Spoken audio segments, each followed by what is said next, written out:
एगो चर्चा हम कर चलते ही केकर सगाई है केकर सेहरा है। एक लाइन बिरहा का तरजबा बेटा।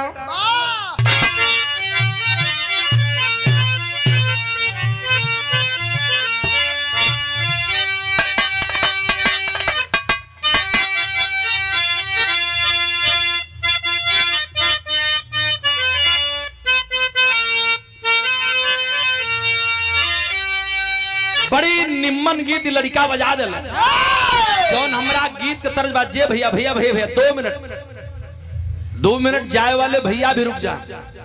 अब हमार बतिया अगर सुनात हो तो जे जात है 2 मिनट रुक के जाए। हम बतिया के कर बतिया बजा थी बहुत गीत सुन ले। ये बियाह है ऐसा न सुन ले बा।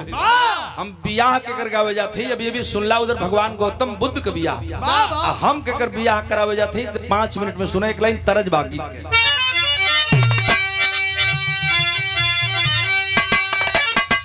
कोरी रचुनरिया में लगी जइया लाछना पटना जली जा सजना। कोरी रचुनरिया में लगी जइया लाछना पटना जली जा सजना।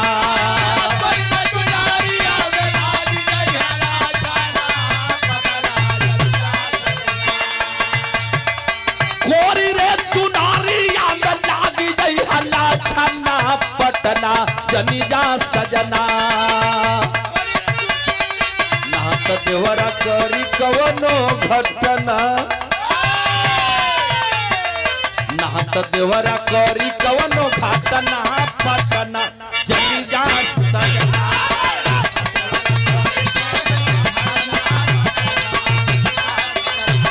दरोगा जी को बहुत बहुत नमस्कार बहुत बहुत अभिनंदन। 1000 रुपये पुरस्कार दरोगा जी को आया है। ई तक गीत का तर्ज रहल। डॉक्टर साहब तनी सा ध्यान देव हमरे गीत पर। इसी तरह जैसे आज सगाई हो रही है एक महापुरुष की शादी हो रही थे और किस महापुरुष की है कौना समय की बात लाइन दे रहे हैं क्या।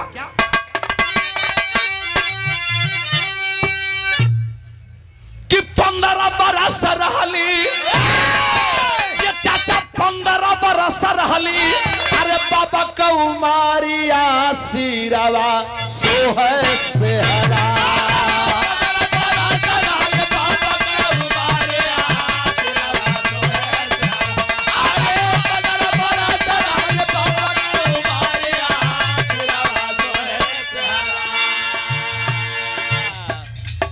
जैसे आज विजेंद्र बाबू के दरवाजे पर बाबू दूल्हे के रूप में सेहरा सजा कर आए हैं। माननीय जेई साहब माननीय अकाउंटेंट साहब और सारे बराती उल्लास में नाच गा बजा रहे हैं। बाबा का मैंने नाम लिया।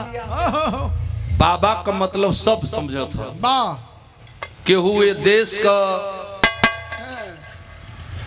बापा बचला नहीं के बापू तो केहू चाचा है केहू बापू हो तो हमार बाबा हूँ।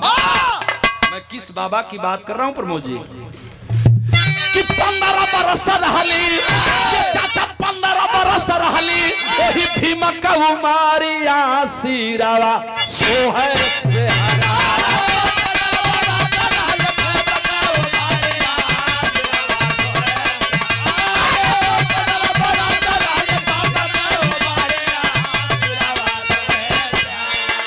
बाबा साहब चलल ससुररिया सिरवा सोहर सेहरा। साहब चलल ससुररिया सिरवा।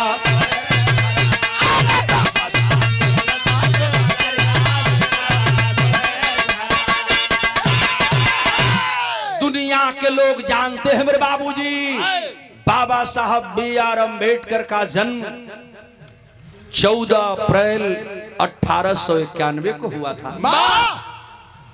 संयोग की बात ही रही कि मां का साया कुछ ही दिनों के बाद उठ गया। कुछ दिन का मतलब हम अभी बताई को दिन के बाद कौना तारीख के। लेकिन एक बार परम पूज्य बाबा साहब भारत रत्न B.R. अम्बेडकर की भी शादी हुई जैसे हमार आपका दुनिया का लोगन का शादी होली यही तरह बाबा साहब का भी बियाह भल। वो समय बाल प्रथा की व्यवस्था रहल, लइकैया में बियाह हो जा, उम्र न देखल जाए, लइका के लोग नापे खातिर देखे खातिर जाए, आ घर का पुरनिया लोगों को डंडा ले ले तो लड़किया के नाप ले, आ मुट्ठा से नाप के डंडवा लेके जाए तो वही डंडवा से लइकवा के नाप ले। अब का जौन बियाह होत बा, माई देखत बा, भौजी देखत बा, नानी देखत बा, काकी देखत बा, याजी देखत बा, जौले मामी न देखी तौले बिहवा तय न हुई। खैर मामियों देख ले त अगुआ के खबर आई कि देखबा भैया लइकवा के बहन बहन हुई दिल्ली रहल, आनंद जी बोले यहाँ तब जाके देखी कुल तो बियाह अब का बियाह। एहू पर अगर बात न बनल तो हमन का तिलक बरच्छा मिलाए के कुल 500 मिल जाऊ है ढेर। कहीं लेन देन में गड़बड़ात बात अगुआ से लोग कहीं का करबे भाई। देखबो बियाहवा तो हम कर ही करली है, लइकिया हमके खूब पसंद लगतिया, ऐसन हित भगवान केहू के ना दी हम, बड़ा निक हित मिलल बा हमरा के। बियाह तो तू बढ़िया लगा दिहल, लेकिन लइकवा के मामा कहत ना कि लइकिया ठीक नहीं खे, मने हद बा साला बियाह जो खट कर दिहला, मने यही हो जुग हो गया है। किस पर हम बात करेंगे रमेश? बाबा साहब का बियाह की चर्चा करे चले थे, पुनः वही लाइन कि 15 बरस रहली चाचा, 15 बरस रहली भीमा का उमारिया सिरवा सोहे से हरा।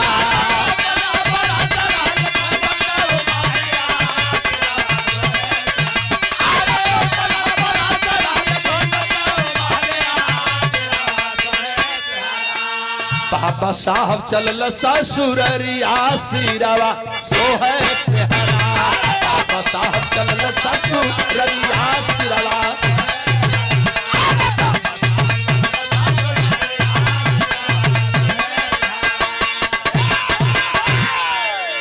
एक बार बाबा का बियाह तय भल, और बाबा का जब बियाह तय भल, माई भीमाबाई के संतान के बेटवा के सगाई तय भल, तो कौना लड़की से भल थोड़ा सा परिचय पाएंगे कि भिक्कू बालंक कर, अरे भिक्कू बालंक कर कि रामा थी गुजरिया।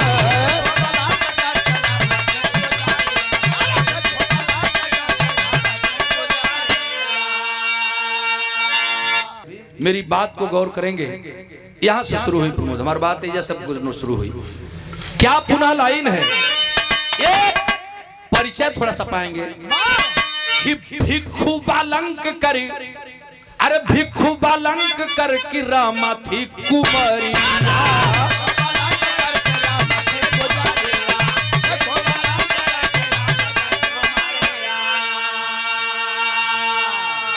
गरीबी में कारत रहल कूली का नौकरिया।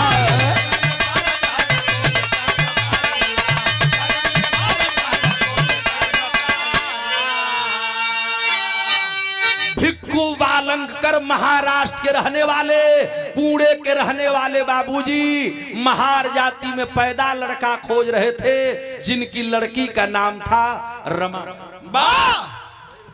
बिटिया की सगाई कर दूं, शादी कर दूं, तो लड़का बड़ा सुयोग्य मिला, जिन्हें हम बाबा साहब B.R. अम्बेडकर कहते हैं। बाबा साहब से सगाई तय हुई, एक छोटी सी नौकरी कर रहे थे भिक्खु बालंकर, जिनकी बिटिया रमा थी, और सगाई तय हो गई, दोनों तरफ से पक्ष से शादी तय हो गई, कौनो दिक्कत न बा। लेकिन एगो दिक्कत रहल, दुल्हा की उम्र 15 साल के, आ दुल्हन की उम्र मने वो लड़की की उम्र कितनी रहल तनी हई देखा कि दुल्हन रमा बाई जी के, अरे दुल्हन रमा बाई 9 साल का उमारिया सिरवा सोहे से हरा।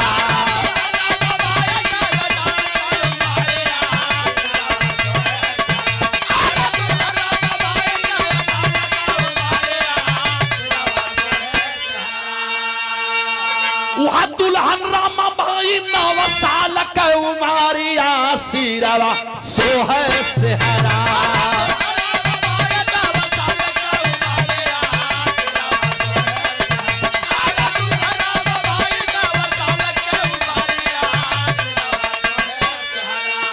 बाबा साहब चलल ससुररिया सिरवा सोहे से हरा। बाबा साहब चलल ससुररिया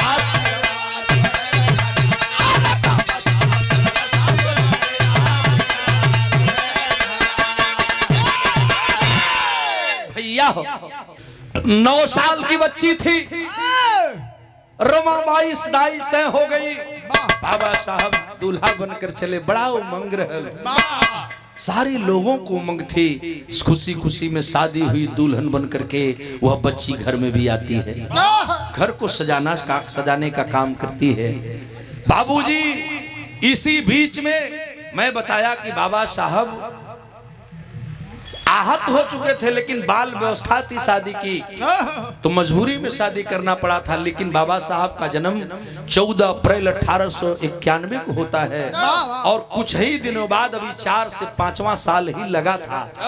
उस समय बाबा साहब को जन्म देने वाली माँ भी दुनिया से चली गई, जिनके विषय में आप बताने चल रहा हूँ दूसरी लाइन में। कौना दिन की?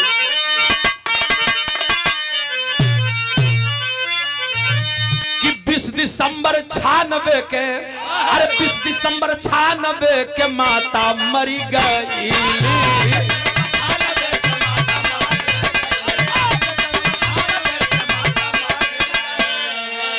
अब दूसरी मतहारी जीजा बाई बन के आईली, दूसरी मतहारी जीजा।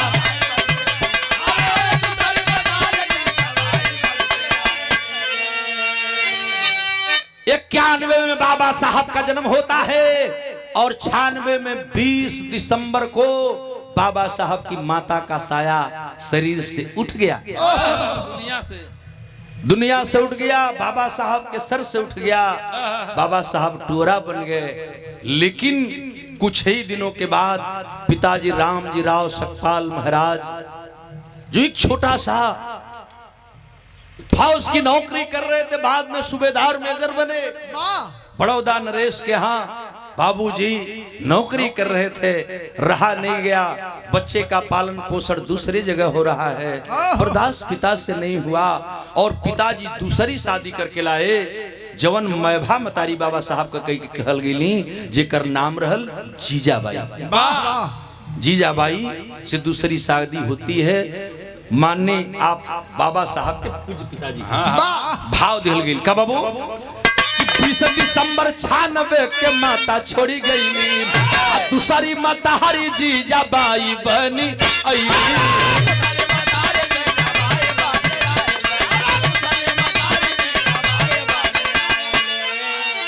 1906 में बदल 91 में जन्म हुआ, और शादी कौना डेट के पर रहल, आजो कोनो तारीख बा, यही तरह सन रहल कि 1906 में बदल। अरे सिरप पगारिया सिरवा सोहे से हरा, सिरप पगारिया सिरवा सोहे।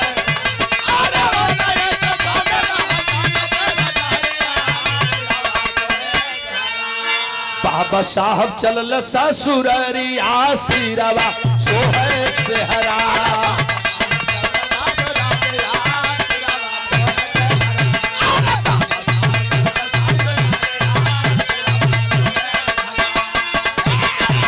धीरे धीरे माता रमाबाई जब दुल्हन बन के घर में आती है मेरे बाबूजी, तो परिवार को सजाने लगी। बाबा साहब को पढ़ने का विचार था, आप जानते हैं, इतने बड़े विद्वान बाबा साहब हुए, आज दुनिया के लोग लोहा मानते हैं। BA, BEd, MA, PhD, Bharat law, LLD, DLitt, बैरिस्ट्री, वकालत लंदन से करके बाबा साहब आए। कोल्हापुर नरेश छत्रपति साहू जी महाराज के सहायता से, बड़ौदा नरेश के सहायता से, कृष्णा किर्लोस्कर के सहायता से, यहाँ नहीं जर्मन, जापान, कोलंबिया जैसी यूनिवर्सिटी में बाबा साहब ने पढ़ा। और वो महिला, मैं बधाई देता हूं बरवधु को, यह बच्ची भी उस परिवार को एक दिन माता रमाबाई की तरह निभाएगी। वो महिला गांव में हो जेके हमन गोबर कहिला, गाय का गोबर बीन करके चिपरी पात के गोईठा पात के अपने पति को पढ़ाया, इंग्लैंड में पढ़ाया, जर्मनी जापान में पढ़ाया, कोलंबिया जैसी यूनिवर्सिटी में आपने पढ़ा। घरे लड़का मरत हुआ, दवाई बिना बेटे मर गए, भूखे मर गए, लेकिन वह पत्नी कभी हिम्मत नहीं हारी। मैं बधाई दूंगा उस माँ को, नमन करता हूँ उस रमाबाई को, बाबा साहब की मान्या धर्म पत्नी जी आपको प्रणाम करता है गौरी शंकराचार्य। एक बात है जरा सा, परिवार को सजाने में जानते हैं, जब परिवार बढ़ा तो हुआ क्या?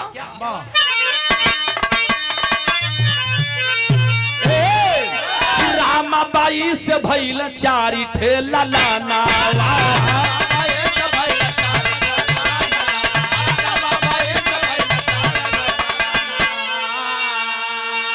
गंगाधर यशवंत रमेश राज रतन रहल नमवा।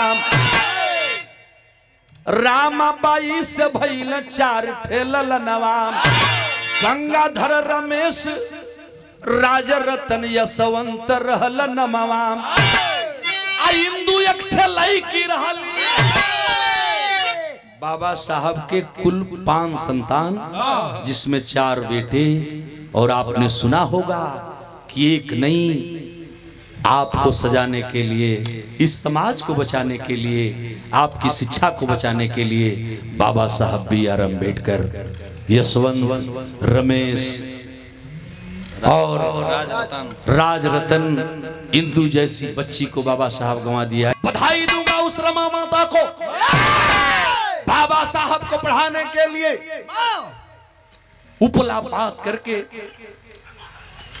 गोईठा बेच करके पुणे महाराष्ट्र बंबई की धरती पर हो ये पंचो, और 4 बच्चों को खो दिया दवा के बगैर, लेकिन हिम्मत नहीं हारी। वो थी बेटी, वो थी महिला, उसकी वो भी किसी बाप की बेटी थी, और उसी तरह ये बेटी बने। मेरा आशीष है इस बेटी के लिए। मैं बता क्या रहा था, लाइन देखा कि रामाबाई से भइल 4 ठेलल नवा, बाबू गंगाधर रमेश यशवंत राज रतन नमवा। इंदु एक ठे बेटी रहली, जान ले नगारिया सिरावा सोहे से हरा।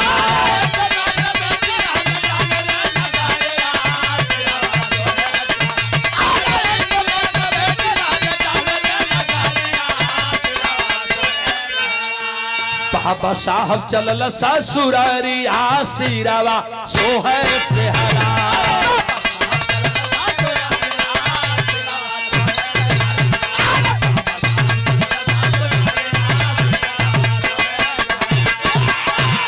बाबूजी यही नहीं, बड़ा प्यार में जब दर्द में होती थी, रमाबाई बाबा साहब से कहती थी, कहाँ हो आप, बच्चे भूखे मर रहे हैं, दवा के बगैर तड़प तड़प तर 3 बच्चे मर गए। चौथा लड़का जब राज रतन है चचा, ये पढ़े लिखे लोग बैठे हुआ, समाज जानत बा, दवा के बगैर मर रहा है, आ जाओ आप, मेरी पढ़ाई अधूरी रहेगी रमा। बाबा साहब रमा को कभी रमा नहीं कहा, रामू कहकर बुलाते थे, प्यार से रामू कह के बुलाओ, रामू धीरज मत छोड़ो रामू। राज रतन मर जाए, दवाई के पैसा न बा, और हुआ वही, राज रतन भी दुनिया छोड़ दिए। यही नहीं, डॉक्टर साहब हम लोगों ने मिशन में पढ़ा है, बुधराम भैया बैठे हैं, राज रतन जैसे बेटे को कफन देने के लिए भी पैसा बाबा साहब के पास नहीं था। आज महिलाएं समाज में बैठती हैं, आज मेरी बेटी पढ़ती है, आपकी बेटी पढ़ती है, शिक्षा, ऊंची शिक्षा प्राप्त कर रहे हैं, और ये गौरी शंकराचार्य चमार का बेटा होकर के माइक पर रात भर बोलता है। जहां तक भोजपुरी है, जहां तक लोग बिरहा सुनते हैं, वहां तक लोग सुनते हैं गौरी शंकराचार्य को। बाबू, ये देन अगर किसी महापुरुष की है तो वह देन बाबा साहब B.R. अम्बेडकर की है। बाबा साहब नहीं होते तो औरतें तो उपभोग की वस्तु थी। लोग बोला ना कि गांधी को प्राणदान नारी को सम्मान और भारत को संविधान देने वाले बाबा साहब हुए। मैं उनकी चर्चा कर रहा हूँ बड़ा प्यार से। कबो कबो जब बियाह हो खैर रमेश पहलवान तो मेहरारू कुल गाड़ी गाँव से अब ते गरिए के उठान हो गल बा। अब आजकल के लड़की तो डायरी देख के गावत है। पहलवा माता बहन मड़ई में बैठ जा जनवासा लगा खिचड़ी खाए दू रात बरात रह। जब मड़वा हो समधो हो महफिल लगा तो कर जलवा रह। माई बहन मरे तो कहिया देखल रहे कहिया जन्मले कहिया बादर छुले जगह बजाई चाहता तोरता बहन जन्मे ना रहा। तो तोरी जन्म में अब तो ऐसा बारात हो गल बा अइला खैला गैला केहू देखल केहू देखबो न। पहलवा रतियों में भी रहा फिर दिनों में भी रहा फिर रतियों को भी रहा। मंत्री जी बैठा अभी बैठल हूँ सुनील बाबू घबराल कहा हमार बतिया सुना तोहार वाली बतिया हम बता दें तो बड़ा सुहावन गीत लोग गावे और कैसे बाबू मिलेश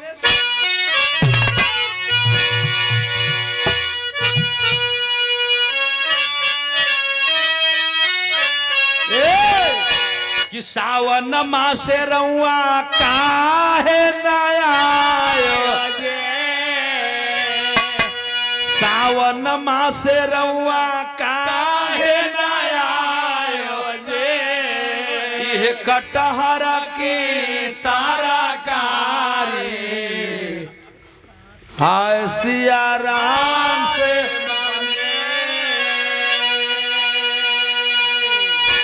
बहुत बहुत रेघाय के गा के एगो लाइन लहावा कैसे कि कटहर का कोवा रौरी पातारी पारो सही हो कटहर का कोवा रौरी पातारी पारो सही हो आई है मुंगारिया गुआ राम की गाड़ी।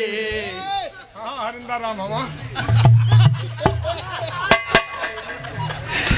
अब यहाँ शंकर हरिंदर का नाम मत ला लो ये अपने में लहावत बाटे ई कहता कि शंकर राम की कहत हरिंदर कटहर का कोवा रौरी पातारी पारो सही आई है मुंगारिया गुआरा की गाड़ी।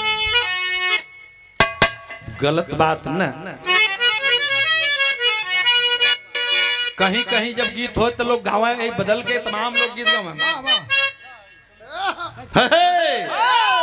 बहुत बहुत में गीत होकर तरह तरह का अगुआ के समझी के गरिया के रद्द कर दिलो। बियाह जब बैठत आजकल का बियाह लोग कहते हो कि हमार बियाह बौद्ध धर्म से होत बा। रमेश सब ये हमके नहीं बुझात बियाह होता बौद्ध धर्म से हरिश गड़ेबे करी हरदी लगबे करी मटकोरा होइबे करी आ लोग कहियो कि अब हम बौद्ध धर्म से करत हैं यही जा हमके नहीं बुझात। इतना जन आप लोग बैठल ये को बात हमके बता दें सबसे पहले ब्राह्मणवाद का विरोध समारोह ने किया और हम ही लोगों ने छोड़ भी दिया। इतना जना बैठल नहीं हमन का सबको जब बियाह भई तेगो बात बताई अगर हम झूठ बोलो तो रिकॉर्डिंग हुई है जब बारात आवे तब बियाह जब बैठ जाए तो लोग कहा कि पंडित जी के बनी हो तो एक आदमी बरतिहा की ओर से केहू पंडित खड़ा हो जा आ एक आदमी घर तिहा की ओर से केहू पंडित खड़ा हो जा अब तू आगे आगे बोल हमार बात समझा ओकर बात जगह जगह बता बोला एगो घर तिहा की ओर से पंडित जी बन जाए बरतिहा से दू जने पंडित जी लोग खड़ा होकर पारा पारी वेद पढ़ो एक का एक कम दूजे दूज के चांद तीजे तीनों लोग चौथे 14 भवन 14 पचे पंडवा छठे छठा सत्य के करत करत लेके जाए तो कहा कि 5 बीड़ा पान पंचों को प्रणाम 19 से कन्या 20 से बर फलाना कलई की फलाना कलई का जोगे जोगे होके इतने में हो तो उतने में गाँव की जैसन बसावा का कोइन वैसन पंडित सुनु बाबा जैसे बसावा का कोई भुआ वैसे पंडित जी का जैसे उखिया का भुआ वैसे पंडित जी का फुआ सुनु बाभन रे गरिया उरिया के माई बहन अलगे खुश पंडित जी लोग अलगे खुश बियाह हो जाए एको चवन्नी की जरूरत नहीं खे। अब चमारे का बियाह जब बैठा था हम विरोध नहीं की करते, यहाँ भंते जी के वही तो नाराज मत होई, मैं सच्ची बात कर रहा हूँ और सच्चाई बोल रहा है गौरी शंकराचार्य। इस समय गौरी शंकराचार्य को यूट्यूब पर, आचार्य म्यूजिक पर, इस तमाम चैनल वाले भाई, जितने चैनल वाले साथी बैठे हैं, इनके माध्यम से 26 देशों के लोग सुनते हैं और देख रहे हैं। जर्मन, जापान, अमेरिका से कमेंट वाला, वहां के लोग देखते हैं, 26 देश दुनिया के देखते हैं, सुनते हैं हमारी गीत को। मैं बोलना चाहता हूं, अब साझे का धागा लपटाई तो भौर दे सबकी धागा लपटा गई, बनाइल बड़ा पूरा प्रतिज्ञा बाबा साहब वाली 2200 प्रतिज्ञा पूरा करे के बाद। अच्छा, इतना जना बैठल हवा लोग के करी घरे, हम तो दिनवा भर देखिला तो लोग पढ़ाओ तो लोग पाठ में, घरवा जेब तो गणेश जी के फोटो नहीं घरे मिली, बनते जी के। अब हम ना थोड़े धर यही नहीं, हमने देखा है तो दुनिया का उपदेश देते हुआ मंच पर पा गया, माइक पर पा गया, ब्याह में पड़ गया तो कहते हो शराब ना पिए के चाहिए, थैली में पौआ का बोतल नहीं के पहले मिली। अरे राम हाँ, झूठ ना बोलते, हम देखल हैं आंखी से ना धरब। चैनल वाले साथी, रिकॉर्डिंग हो रही है, खैर गुस्ताखी को माफ करेंगे। होना चाहिए, परिवर्तन होना चाहिए, लेकिन परिवर्तन हो तो ऐसा परिवर्तन हो कि लोगों को लगा कि हाँ परिवर्तन हुआ है। बाबा साहब रोए क्यों थे? ऐ मेरे पढ़े लिखे समाज के भाइयों, 14 अक्टूबर 1956 को रोते हुए बाबा साहब ने कहा था कि मुझे अगर किसी ने धोखा दिया है तो मेरा पढ़ा लिखा समाज मुझे धोखा दिया है। तो ये बहुत ही विचारी विषय है। बरतिया जब चला लगे, ए बिमलेश तो जन्म ना भल, बरतिहवा खा के जब उठ के जाए लगा, तब माई बहन गावा। बड़हलगंज के बगलिया में हम कहीं बिरहा गावत रही, माई के रहल पहलमा एगो हरिंदर, एक लटका जा, अब तो 5 गो लगत बा, हमें टोन दे दा है, तनी हमें ट्यूटर कर दा, तनी के मोट करा है के पातर करा, हम हन के बनवावत है। या पहलवा प्रमोद बाबू एक लोग टांग दे आ वही पर बिरहा 2-2 रात गावल जा, हमन दिन एक राती के। फिर का कहा झालर माइक का तोर दादा खरीदले रहना के? अरे कहिया के नहीं चाहता ले भाई चलावा ऊ कुल औरतिया मैकवा खींच ले सो, और खींच करके अपनी और मुहवा सटावा सो। सबसे पहले हम ही बोली तो जब बरती हवा जाए लगा बाबू बुद्धराम बाबू, तो वो समय वो गीत देखा, तब टाइम का गीत होखा, नाचू नहवावन कहल गे होखे, पोकरा खनाई कहल गे होखे, विदाई कहल गे होखे। वो समय जब गाँव में जब खा के लोग जाए तब गाँव कुल का गाँव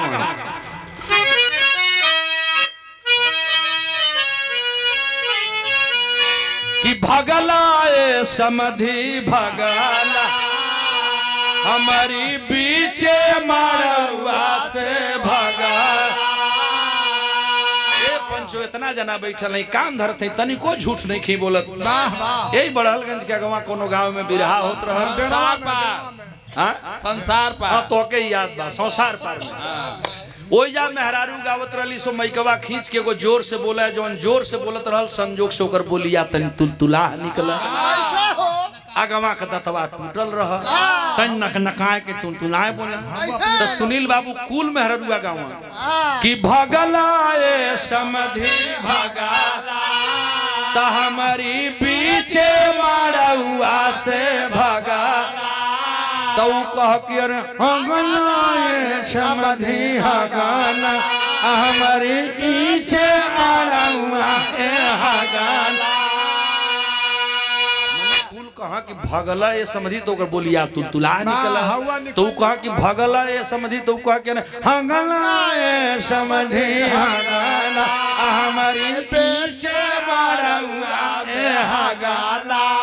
तो फिर कहा औरतिया की भागत भागत समझी तामू में गैया, तो कहा कि हगत हगत समझी तामू में गैया। मैंने कबो कबो ऐसा न हो जले। बाबा साहब का बियाह भइल, सेहरा भइल, तमाम चीज, वो गीत का लाइन बदलल बाबू। हाँ कैसे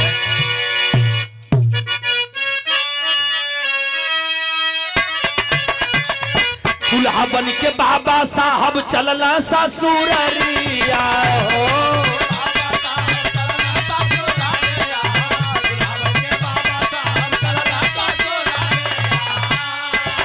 धरती माता गईली हारा साई, आजी धरती माता गईली हारा साई, सखी जय भीम कहो।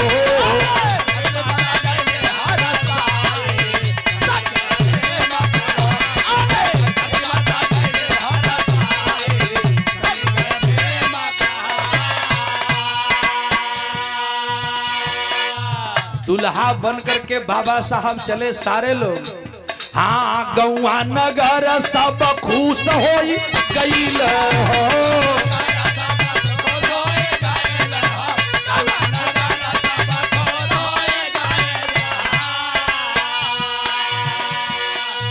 ए बाबू दुल्हन घर गईली जब आई, ई तब बियाह का बात रहलो करी पहिलवा बाबा साहब कभी तिलक बराछा चढ़ल जैसे आज चढ़त, लेकिन ऊ कार्यक्रम हम पहले भुला गए, बियाह ले हम पहुंच गए असली बतिया तब भुला गए।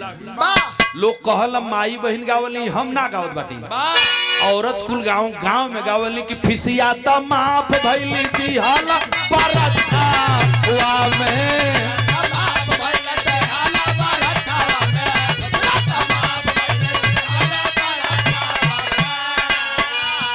ओझी फादहला तिलक में भाई, सखी जय भीम कहो।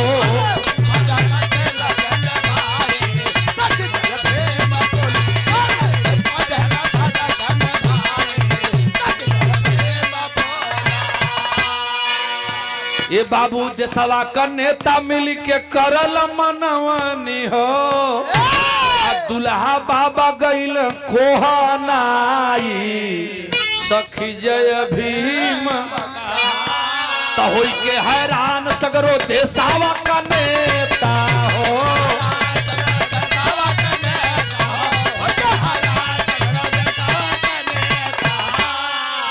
ये चाचा आरक्षण देहल खिचड़ी खावाई, सखी जय भीम।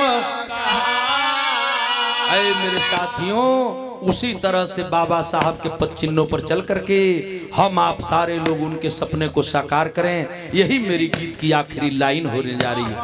आखिरी लाइन कहते हुए यह गीत खत्म होने जा रही है। क्या कि नाने कहठी भीमा भाई का लाला नावा हो, बबुआ लेता कवर उठा, सखी जय भीम तो होई के हैरान सब देशवा का नेता हो।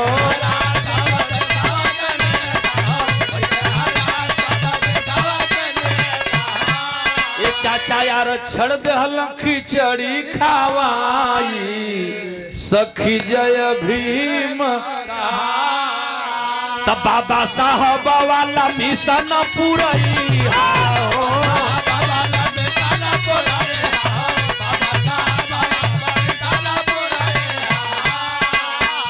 बाबा साहब वाला मिशन पुरैया हो, नीला झंडा हाथे ल उठाई, सखी जय भीम। आइए शादी हो गए मेरे समाज के भाइयों, एक चीज मैं बताने जा रहा हूं कि भइल बियाहवा लगनिया भुलाइली हो, ये पंचोया बले न मिलली विदाई। आओ विदाई लेवे खातिर हमहन के चलल जाई। बाबा साहब तो चल गई, बाबा साहब गई तो कांसीराम आए और कांसीराम 9 अक्टूबर 2006 को चले गए। लेकिन अपने जाने से पहले अपनी बागडोर बहुजन समाज पार्टी की रथिवान राष्ट्रीय अध्यक्षा माननीय बहन जी के हाथों में दे करके गए। आइए एक काम हम करते हैं कि नीला झंडा हाथी हाथे अपन उठा के आ दिल्ली कल कुर्सी हाथी आई, सखी जय भीम। तो भैला बियाह वाला गानिया भूलई हो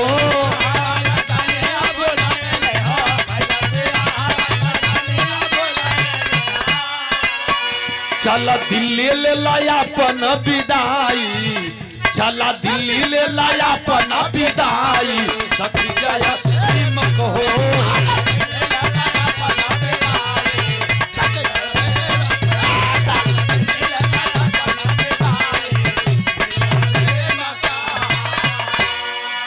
बाबा साहब की मूर्ति को आप देख रहे होंगे, यही अंबेडकर तिराहा पर मूर्ति है बनियाबान के धरती पर।